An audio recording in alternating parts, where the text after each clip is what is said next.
म यतिखेर ललितपुरमा छु।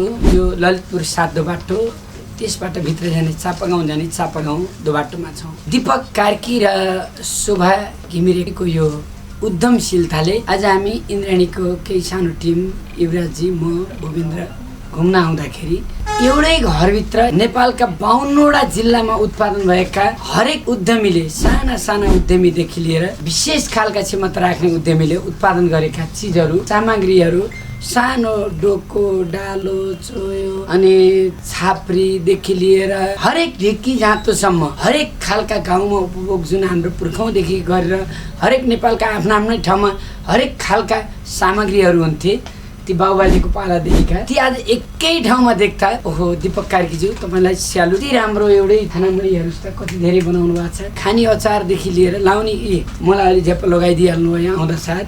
यहाँ जुत्तादेखि टोपीसम्म हरेक खालको कपडा पनि उहाँहरूले यहीँ बनाउनु हुँदो रहेछ। दर्शकवृन्द, हामी यतिखेर 7 बाटो चापागाउँ चोकमा छौँ। यो उद्यमी घर हो।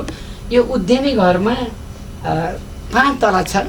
5 तलामा आफ्नै खालका उत्पादनहरू छन्। यहीँनिर नजिकै देख्नुभयो भने पनि यी अनगिन्त माटाका भाँडाका हरेक चिजदेखि लिएर हरेक गाउँमा उत्पादन हुने चिजहरू यसरी राखेका छन्। सर्वप्रथम त कृष्ण कणेल सर लगायत इन्द्रेणी परिवारलाई हामी उद्यमी घरमा हार्दिक स्वागत गर्दछौँ। हजुर, तपाईँको आगमनले पनि हामीलाई ऊर्जा मिलेको छ। हामीले देशको 65 भन्दा बढी जिल्लालाई जोडेका छौँ। 65 जिल्लाभन्दा बढीको यहाँ उत्पादन यहाँ तपाईँहरू हाल्नुहुन्छ। यो स्याम्पू साबुनहरू छ नि, यी समेत पनि सबै यही नेपालकै उत्पादन हो। यो नेपाली जडीबुटी जन्ने उत्पादनहरूलाई प्रयोग गरेर यसमा चाहिँ सबै हर्बल जन्ने प्रडक्टहरू लगायत यो 6 तलाको घरभरि सबै नेपाली उत्पादन। यो नेपालको चाहिँ नेपाली उत्पादन र नेपाली उद्यमको एउटा चाहिँ लाइब्रेरी जस्तै छ। हामी देशमै रोजगारी सिर्जना गर्न चाहन्छौँ। देश र समाजको आर्थिक समृद्धिमा तर्फ डोर्याउन चाहन्छौँ। यहाँ 6000 भन्दा बढी भेराइटीहरू छन्। नेपालमा नै पहिलोपटक हामीले देशका सबै नेपाली उद्यम र उत्पादनलाई एउटै प्लेटफर्ममा राखेर यसरी उद्यमी भएर निरन्तर सञ्चालन गरिरहेको। जति गाउँमा उत्पादन भयो ती सबै चिज ल्याउनुहुन्छ तपाईँले। सामान्य गुन्द्रीसम्म ल्याउनु हुँदो रहेछ होइन? साना घरेलु हस्तकला, कृषिजन्य, स्वदेशी कपडाहरू जति पनि साना उद्यमीहरू छन् सबै उद्यमीहरूलाई चाहिँ हामीले उहाँहरूलाई बजारीकरणको चाहिँ प्लेटफर्म दिएका छौँ। हाम्रो सामान अनि उहाँहरूको नि पहिला तपाईँहरूले पैसा लिएर किन्नुहुन्छ कि यहाँ आएर बिक्री भएपछि पैसा दिनुहुन्छ? हामी उहाँ पैसा लिएरै किन्छौँ।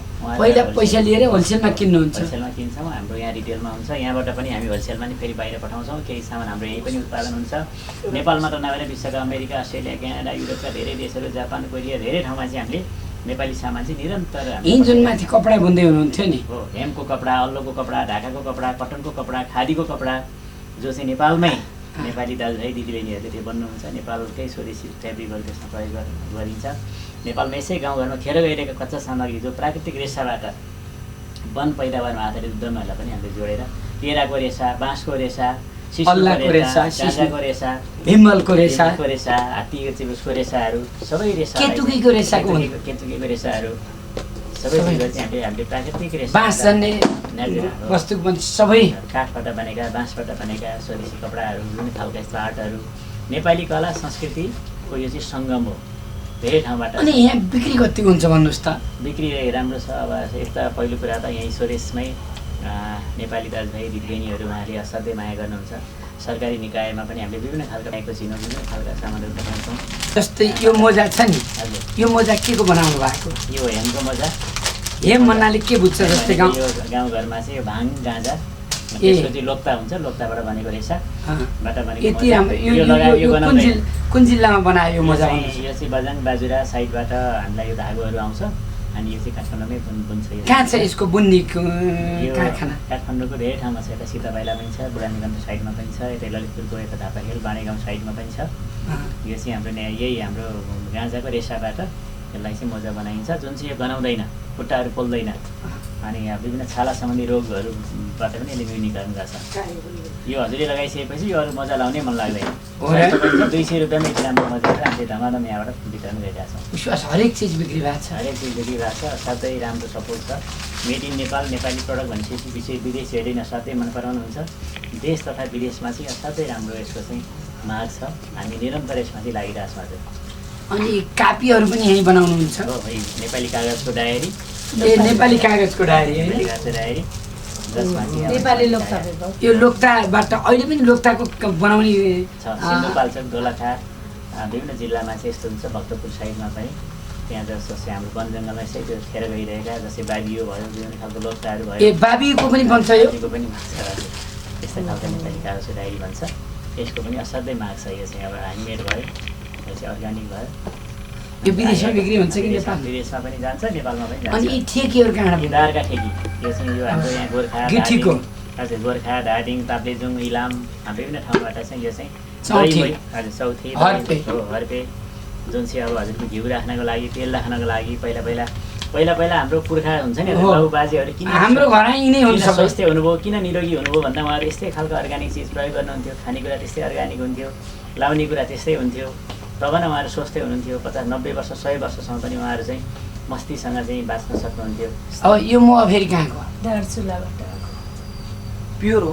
प्योर मह हो हजुर 100 ल्याब टेस्टवाला कर्णाली दार्चुला हुम्ला जुम्ला सबै आउँछ तपाईँले यो कहाँबाट आयो आइडिया यस्तो गरौँ भनेर यो चाहिँ हामीले 18-20 वर्षदेखि चाहिँ हामीले लामो समय समुदायको जीविकोपार्जन युवाहरूको आय आर्जन महिलाहरूको सशक्तिकरणको क्षेत्रमा हामीले लामो समय काम गऱ्यौँ विभिन्न सरकारी निकाय तथा विभिन्न सङ्घ संस्थाहरूको सहकार्यमा हामीले आज सेवा प्रदायक संस्था भएर युवाहरूको रोजगारीको क्षेत्रमा लामो समय काम गरियो अनि नेपालको सन्दर्भमा चाहिँ तालिम सरकारले तालिम दिएको छ इन्स्टिच्युटले पनि तालिम दिएको छ सङ्घ संस्थाले पनि तालिम दिएको छ तालिमसँगै त्यसको उद्यम छ हामी सबै नेपाली राज्य लाग्यो भने आत्मनिर्भर हामी बन्न सक्छौँ कि सक्दैनौँ हाम्रै चिजका लाउने र प्रयोग गर्ने उपभोग गर्ने वस्तु अवश्य सकिन्छ राज्यको चाहिँ नीतिगत तहमा पनि व्यवस्था हुनु पर्यो जस्तै गाँजा खेती लाउनु दिनु पर्यो जस्तै अब चाहिँ गण्डकी प्रदेशले त त्यसलाई अब स्वीकृति गरिसक्यो जस्तै रोल्पा रुकुमदेखि कालीकोट बझाङ बाजुरा डोटी यता पहाडी मुलुकमा पुरै गाँजा लगाइदिने यस्तो भयो नि त त्यहाँ त कपडा त कति रोजगारी पनि सिर्जना गर्यो त्यसपछि अब वन जङ्गलमा यसै खेर गइरहेका ती चिजहरू त्यहाँबाट त कति गाँजाबाट त अचुक यहाँ गाँजाको चाउमिन छ गाँजाको तेल छ गाँजाको चिया छ गाँजाको टी सर्ट छ गाँजाको चाहिँ गन्जीहरू छ गाँजाको मोजा भयो कति छन् कति गाँजाका चाहिँ यस्तो हुँदा पनि गाँजालाई किन निषेध गरिराखेको छ सरकारले त्यही त यस सरकारको चाहिँ अलिक ध्यान जानु चाहिँ आवश्यक छ हुन्छ संसदमा पनि धेरै यो कुराहरू उठिरहेछ अब यो संशोधनमा ड्राफ्टमा पनि यो कुरा अगाडि बढिरहेछ धेरै पालिकाले त आफूले नै त्यो कानुन बनाएर त्यसलाई अगाडि पनि बढाइसक्नु भएको छ यसमा चाहिँ गाँजा मात्र नभएर नेपाली उत्पादनको प्रवर्धन गर्ने जगेर्ना गर्ने यसमा चाहिँ राज्यको ध्यान जानु चाहिँ अत्यन्तै आवश्यक छ हजुर किनभने स्थानीय स्तरमा स्थानीय तहले कति चिजहरू हाम्रो गाउँघरमा सेखेर गइरहेका छन् नेपाली स्वदेशी उत्पादन प्रयोग गर्ने स्वदेशी उत्पादन लाउने स्वदेशी उत्पादन खाने यहाँ खानेकुरा हेर्नुहोस् सबै विषादी नराखिएका छन् कर्णालीका धेरै कर्णाली जिल्लाका सामानहरू छन् जुन चाहिँ अब स्वास्थ्यको हिसाबले अनि धेरै जसो सामानहरू चाहिँ यहाँ इको फ्रेन्डली छ वातावरण मैत्री पनि छ यी चिजहरूलाई चाहिँ यो राज्यको पनि अलिक ध्यान जानु जरुरी छ राज्यले चाहिँ नीतिगत तहमा पनि यो नेपाली उत्पादनको प्रवर्धन गर्ने जगेर्ना गर्ने भन्ने खालको व्यवस्था हुन चाहिँ आवश्यक छ तब नै अब यस्ता खालको उद्यमहरूले बजार पाउँछन् यसको चाहिँ प्रचारहरू हुन्छ अनि चाहिँ युवाहरूले महिला दिदीहरूले स्वदेशमै रोजगारी चाहिँ सिर्जना हुन्छ दर्शकवृन्द हामी यतिखेर सातो बाटो चापागाउँ चोकमा छौँ यो उद्यमी घर हो यो उद्यमी घरमा 5 तला छ 5 तलामा आफ्नै खालका उत्पादनहरू छन् यहीँनिर नजिकै देख्नुभयो भने पनि यी अनगिन्ती माटाका भाँडाका हरेक चिजदेखि लिएर हरेक गाउँमा उत्पादन हुने चिजहरू यसरी राखेका छन् पुतलीदेखि लिएर हरेक खेलौनादेखि सबै बनाइएका छन् यो के को काहीँ बनाएको यो बाँसको यो निमको काठको यो चाहिँ अब हेल्थको लागि चाहिँ त्यसै अर्ग्यानिक रबर प्रयोग नगर्ने रोगबाट मुक्त हुने हेर्नुहोस् त हाम्रा बाबुआजीहरूले यस्तै ठेकीमा प्रयोग गर्थे यस्तै गाग्रीमा तामाको गाग्रीमा पानी खान्थे अरू विषादी हुने खालका कुनै पनि चिज उपभोग गर्दैन थिए